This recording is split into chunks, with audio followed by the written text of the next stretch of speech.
स्वागत है आपका आपके अपने YouTube चैनल इंडियन स्टडी पे। मैं मनी प्रकाश। हमने देखा था पिछले एपिसोड में कि कुछ और क्वेश्चंस थे जिन्हें हमने सॉल्व किया था, और आज देखेंगे राइट एंगल ट्रायंगल का क्वेश्चन। राइट एंगल ट्रायंगल में आपको मालूम है कि राइट एंगल ट्रायंगल में क्या होता है कि एक एंगल होता है जो 90 डिग्री का होता है, बाकी एंगल 90 से कम होते हैं, और एक जो सबसे लंबे वाली लाइन होती है उसका सबसे लंबे वाली साइड होता है वो होता है हाइपोटेनस कहलाता है, बाकी एक बेस होता है, एक परपेंडिकुलर होता है। तो देखिए उसी के तर्ज पे ये क्वेश्चन है कि the points A B C तीनों का कोऑर्डिनेट है are the vertices of right angle triangle. Right angle at B, ये भी दिया हुआ है कि बी एंगल पे राइट एंगल होगा। Find the value of P. तो क्वेश्चन के हिसाब से पहले ग्राफ बनाना है। आप फिगर बना लीजिए। क्या होगा, इस तरह का कुछ फिगर होगा। अगर बी पे राइट एंगल है जो कि दिया हुआ है, तो यहाँ पे ए मान लेते हैं और यहाँ पे सी मान लेते हैं। तो ए का कोऑर्डिनेट दिया हुआ है 4 और 7, बी का p और 3, सी का 7 और 3। इसके हिसाब से अगर सॉल्व करना है तो क्या बोलता है, p का वैल्यू निकालिए। तो p का वैल्यू कैसे निकलेगा, हमें मालूम है कि डिस्टेंस फॉर्मूला कैसे लगता है। तो इसका भी डिस्टेंस फॉर्मूला लगाएंगे। सबसे पहले क्या होता है, राइट एंगल ट्रायंगल में जो हाइपोटेनस से सबसे लंबी वाली लाइन होती है, या फिर आपको ये मालूम नहीं है कि कौन सी लंबी वाली होगी, तो आपको ये देखना है कि जो एंगल 90 डिग्री का होगा उसके जस्ट अपोजिट वाला जो लाइन होगा वही हाइपोटेनस होगा। ठीक है, तो इसके हिसाब से क्या लिखेंगे, hypotenuse equals to H square equals to B square plus P square होता है। ये फॉर्मूला तो आपको मालूम होगा।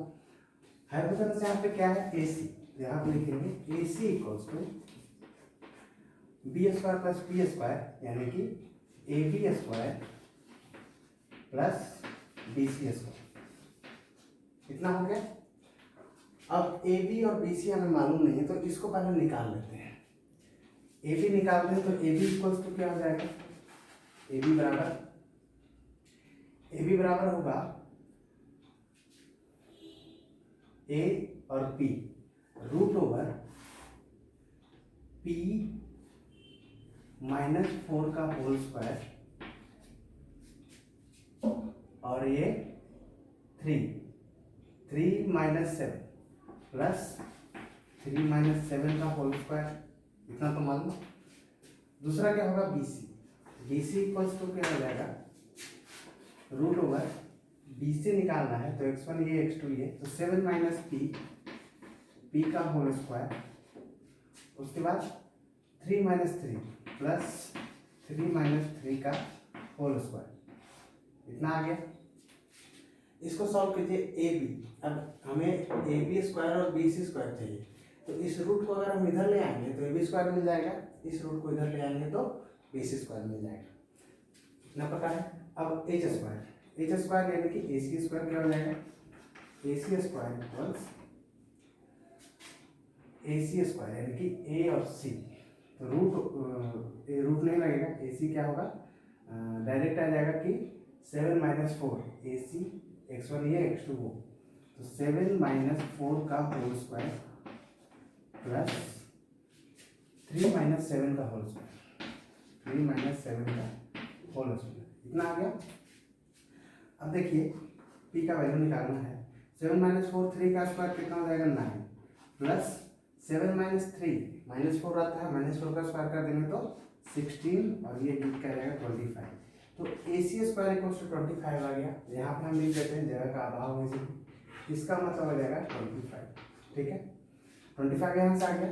अब देखते हैं AB स्क्वायर और BC स्क्वायर का क्या आता है, प्लस करेंगे तो यहाँ से अगर हम इरेज करें तो यहाँ देखिए P -4 का होल स्क्वायर प्लस -4 का होल स्क्वायर प्लस 7 - P का होल स्क्वायर और प्लस 0 का होल स्क्वायर, तो 0 ही हो जाएगा। तो इसी तरह से यहाँ पे छोड़ सकते हैं। यहाँ पे देखिए क्या हो जाएगा, P स्क्वायर प्लस 16, 4 दूनी 8 होता है, -8P और यहाँ पे होगा 16 plus 16 plus 49 plus P square और 2ab करेगा तो माइनस 14p, और ये दोनों को प्लस किए हैं, A B square plus B C square का इतना आ गया। अब A B square plus B C square बराबर ए सी स्क्वायर, यानी कि इक्वल्स 25 हो गया इतना। अब देखिए इसमें क्या क्या कटेगा, क्या क्या जुटेगा। इसमें कटेगा तो कुछ नहीं, जुट ही सकता है। तो P square plus P square 2p square plus minus 8p minus 14p 14 8 22, तो माइनस हो जाएगा माइनस 22p, 16 दूनी 32, 32 में 49 जोड़ेंगे, 32 में 49 जोड़िए तो कितना आता है 49 9 2 11 4 3 7 81 प्लस 81 इक्वल्स टू 25। अब 81 में अगर इस 25 को इधर लाएंगे तो 81 में 25 माइनस कर दीजिए, कितना हो जाएगा 6 5 11 और 7 में से 2 हो गया 5 56। तो देखिए इसको ऐसे भी लिख सकते हैं, अगर आप चाहें तो इसको उतार सकते हैं, इसको ऐसे भी लिख सकते हैं कि इधर आगे ये घट गया तो बचेगा क्या 2p square minus 22p plus 81 में 25 माइनस हो जाएगा तो 56 इक्वल टू 0। अभी 2 2 सब में कॉमन है, पी स्क्वायर माइनस 11p और प्लस 28 इक्वल टू 0। अब देखिए 7 और 28 होता है, तो इसको रेज कर दें तो देखिए p square minus 7p minus 4p plus 28 equal to 0। ठीक है, अब इसको अगर सॉल्व करते हैं तो कितना आएगा p into P minus 7 minus 4 into P minus 7 equal to 0। अब यहाँ से क्या आता है हमें कि p माइनस 4 और p माइनस 7 इक्वल टू 0। अब p का वैल्यू क्या आ गया, p का वैल्यू आ गया 4 और 7। तो दोस्तों इसी तरह से आपको बस इस पाइथागोरस थ्योरम को, इस राइट एंगल ट्रायंगल को पाइथागोरस थ्योरम के हिसाब से बनाना है। पाइथागोरस थ्योरम का जो फॉर्मूला है square plus B square plus P square होता है, आगे सबका डिस्टेंस निकाल के सॉल्व करते जाइए, आपको वैल्यू आ जाएगा। इसी तरह से कभी बोल देगा कि इसका कोऑर्डिनेट निकालिए, कभी बोल देगा इसका कोऑर्डिनेट निकालिए, कभी किसी का कोऑर्डिनेट निकालने बोल देगा, किसी का भी, अभी तो पी का वैल्यू पूछ दिया है। तो क्वेश्चंस बहुत सारे घुमा के आ सकते हैं, और आपको इवेलुएट कैसे करना है, सिर्फ और सिर्फ इसी के बेसिस पे करना है। डिस्टेंस निकाल के पाइथागोरस थ्योरम का फॉर्मूला लगा के आपको सॉल्व करते जाना है, आपको आंसर दे जाएगा। तो आते हैं नेक्स्ट क्वेश्चन पे।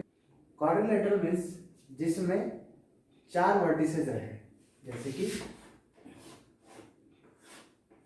ऐसे। अब ऐसे तो कुछ भी हो सकता है, रेक्टेंगल स्क्वायर कुछ भी हो सकता है। तो इसमें आपको ये समझना है कि इसमें 4 टाइप का क्वाड्रिलेटरल आता है। पहला क्या आता है, रेक्टेंगल आता है।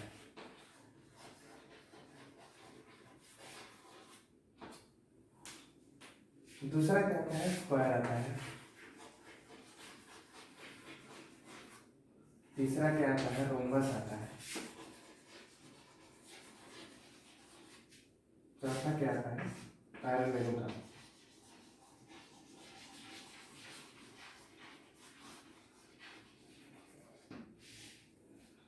तो दोस्तों इसमें रेक्टेंगल में क्या देखना है, जैसे कि एक फिगर रेक्टेंगल का बना लीजिए। रेक्टेंगल ये, इसमें मान लीजिए ABCD है और ये है डायगोनल।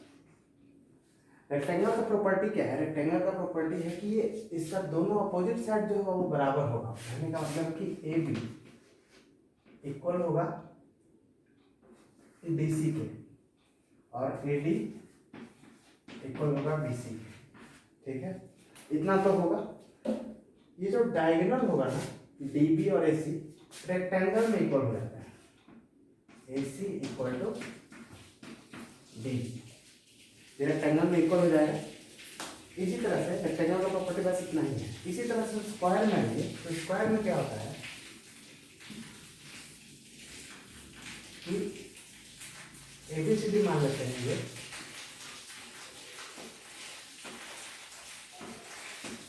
और ये डायगोनल है,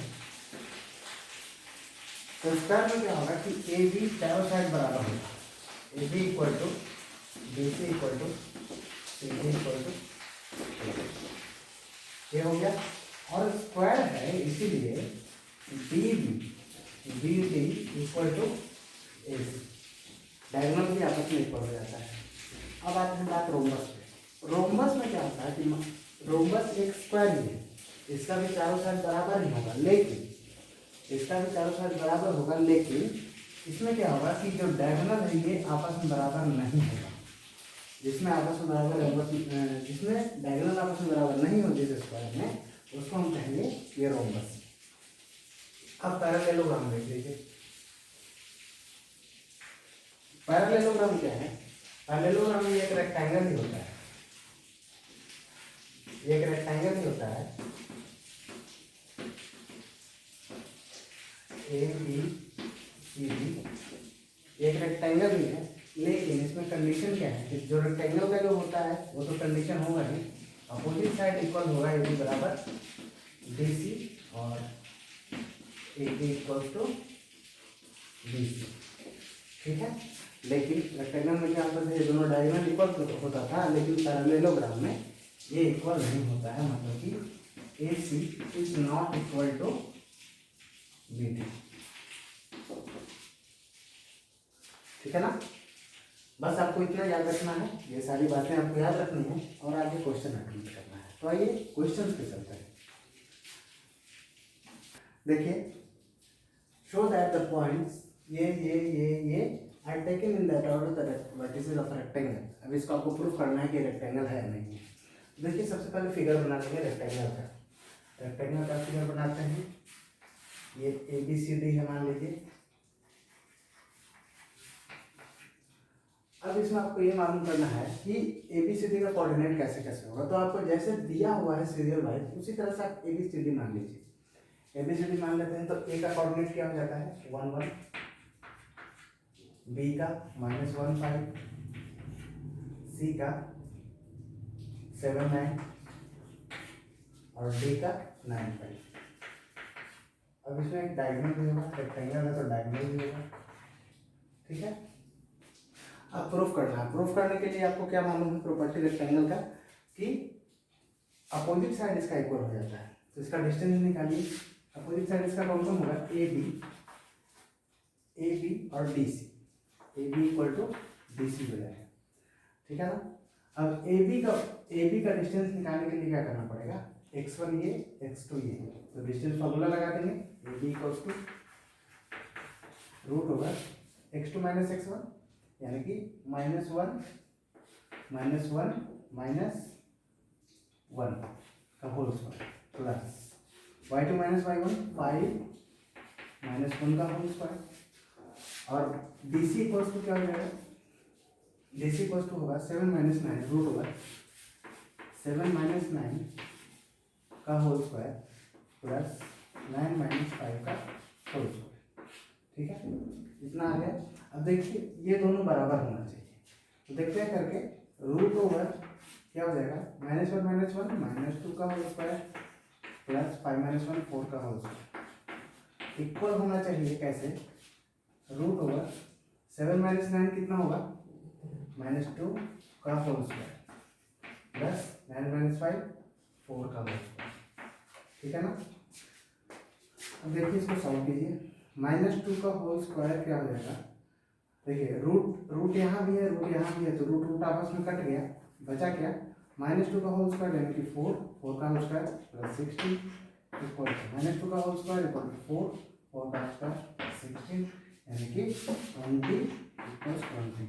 तो पहला केस तो हमें मिल गया, पहला कंडीशन हमारा सेटिस्फाई कर गया, ए बी बराबर डी सी हो गया। अब देखते हैं दूसरे साइड से। दूसरे साइड से देख लेंगे, ए बी बराबर डी सी तो हो गया, ये कितना हो गया डी 20 हो गया।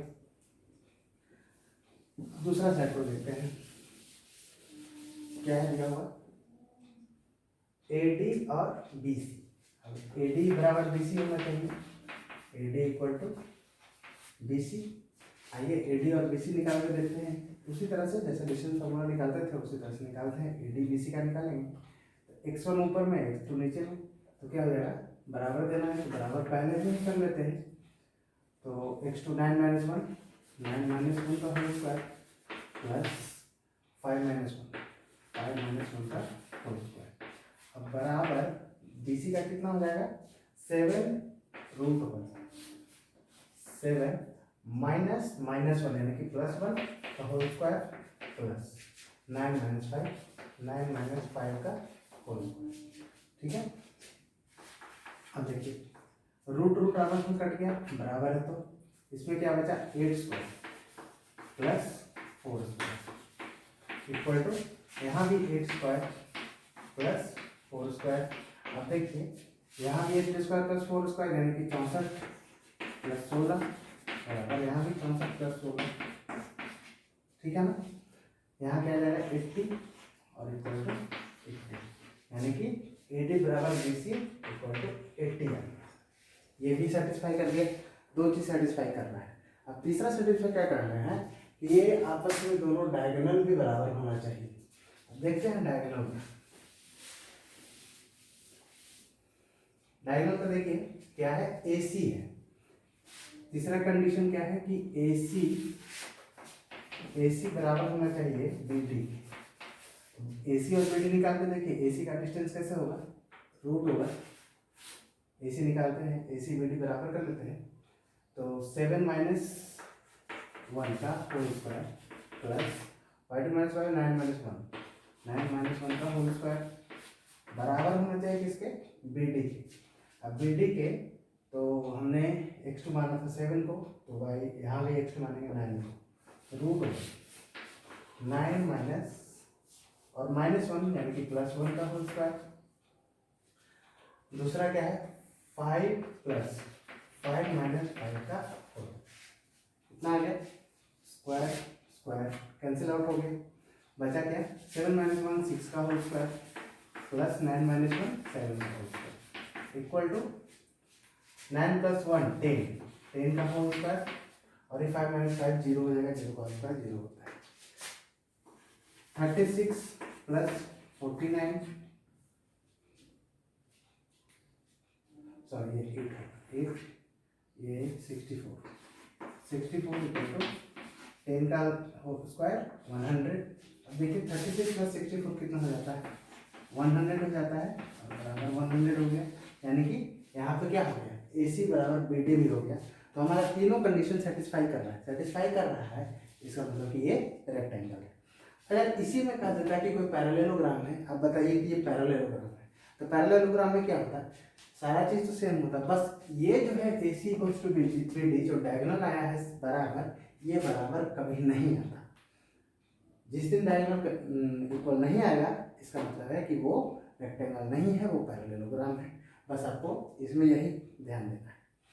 आइए देखते हैं स्क्वायर का। ये क्वेश्चन है, so that the point A B C D are the vertices of a square A B C D. ठीक है, ग्राफ बनाते हैं।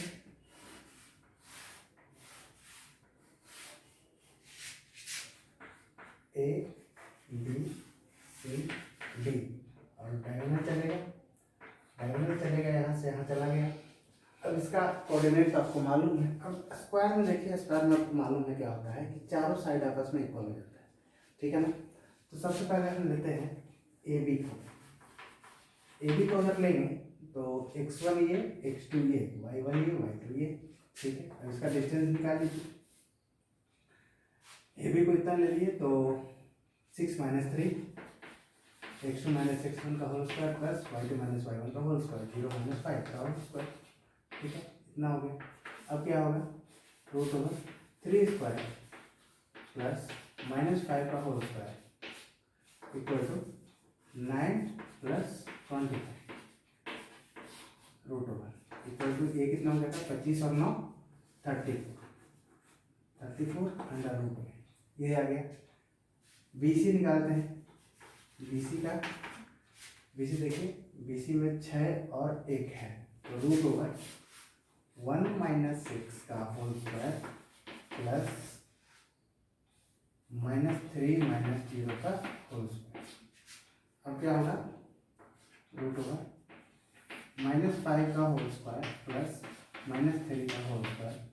ये देखिए 25 plus 9 equal to root over 34। BC ये भी बराबर BC आ गया। अब दो साइड और क्या है, CD निकालिए।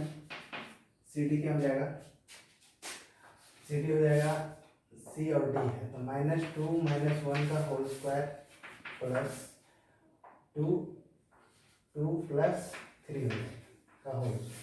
यहाँ से देखिए क्या हो जाएगा, -3 का होल स्क्वायर प्लस 5 का होल स्क्वायर, यानी कि रूट ओवर 9 प्लस 25 आ गया, और ये रूट 34 है। ठीक है। अब आता है AD का वैल्यू, DA चलते हैं अगर, तो DA बराबर क्या आता है, D x1 हो गया और A हो गया x2, root over 3 minus plus 3 plus 2 का होल स्क्वायर प्लस क्या आएगा 2 माइनस 5 का होल स्क्वायर। अब यहाँ पे देखिए 3 प्लस 2 5 का होल स्क्वायर प्लस -3 का होल स्क्वायर, यानी कि रूट ओवर 25 प्लस 9 और ये रूट ओवर 34। अब देखिए ABBC CD और AD तीनों आपस में बराबर है। अब बराबर है तो स्क्वायर में तो चारों साइड बराबर होता ही है। अब होता है, लेकिन एक कंडीशन और है कि डायगोनल भी दोनों आपस में इक्वल होना चाहिए। अब डायगोनल निकालते हैं, आपको ये निकाल के दिखा दिए कि चारों साइड आपस में बराबर है। अब चलते हैं डायगोनल पे। तो डायगोनल को निकालने के लिए हम क्या करेंगे, BD और AC ले लेंगे, ठीक है ना। इसको आप चाहें तो उतार सकते हैं, लिख सकते हैं कॉपी में, उतार लीजिए। ठीक है, चलते हैं।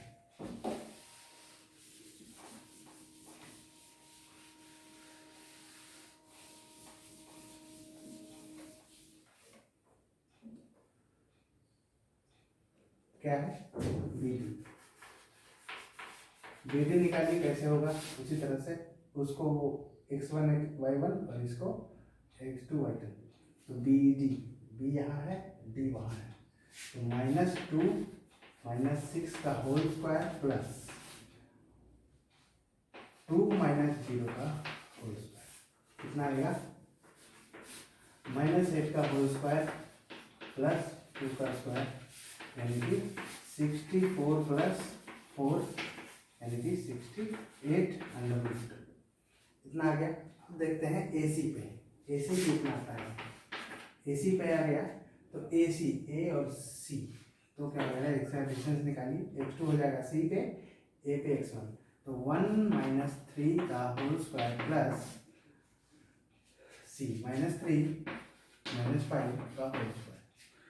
देखिए रूट ओवर -2 का होल स्क्वायर प्लस -8 का होल स्क्वायर, ये कितना आएगा, रूट ओवर 4 प्लस 64, यानी कि रूट ओवर 68। देखिए BD और AC भी बराबर आ गया, डायगोनल दोनों हमारा बराबर आ गया। अब चारों कंडीशन, पहले तो सारा का सारा साइड आपस में बराबर हो गया था, डायगोनल भी बाद में आपस में बराबर हो गया, यानी कि जब सारा कंडीशन फॉलो कर रहा है, सारा कंडीशन लाई कर रहा है, तो ये हमारा स्क्वायर का ही वर्टिसेस है, यहाँ में मालूम हो गया। अगर इसी में ये जो डायगोनल है चारों साइड बराबर आया वो तो ठीक है, ये जो डायगोनल है, डायगोनल अगर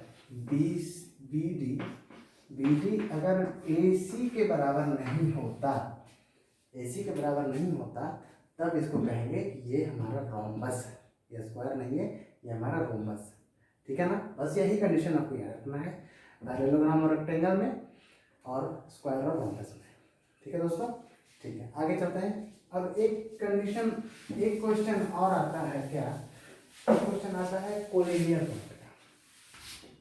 कोलिनियर का, अब जैसे देखिए कोई एक लाइन है, ये B है, ये C है, A है, और ये एक बीच में एक पॉइंट है, इसको हम P मान लेते हैं, ठीक है, कुछ भी मान सकते हैं। तो अगर AP के बीच में मान लीजिए 3 है और PB 2 यूनिट है, AP 3 यूनिट है, PB 2 यूनिट है, तो AB जाहिर सी बात है AB इक्वल टू 3 + 2 ही होगा, यानी कि 5 यूनिट होगा। अगर ऐसा होता है कि AP + PB equal to AB हो जाता है, तब हम कहेंगे ये जो दिया हुआ है वो पॉइंट सारा का सारा कोलिनियर है, ठीक है ना, ये पॉइंट कोलिनियर है। तो आइए एक क्वेश्चन देख लेते हैं इसमें। देखिए ये है, इसका एक ग्राफ बनाएंगे, कैसे, ये ऐसे और ऐसे, इसको मानते हैं C।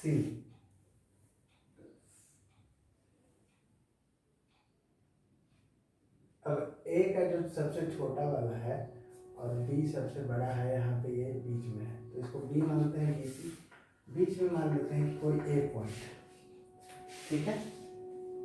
अब कोलिनियर इसको प्रूव करना है, तो कोलिनियर का प्रूव करने में क्या हो जाएगा, BA + AC, AB + AC बराबर हो जाएगा BC, ठीक है ना। देखिए AB निकालिए, AB का वैल्यू कितना हो जाएगा, AB है तो x1 A का और x2 B का, यानी कि -2 - 1 का whole square plus y2 - y1 7 - 1 का होल स्क्वायर, कितना आएगा, -3 का होल स्क्वायर प्लस 6 का होल स्क्वायर, यानी कि 9 + 36, अभी कितना आ गया, 36 और 9 45,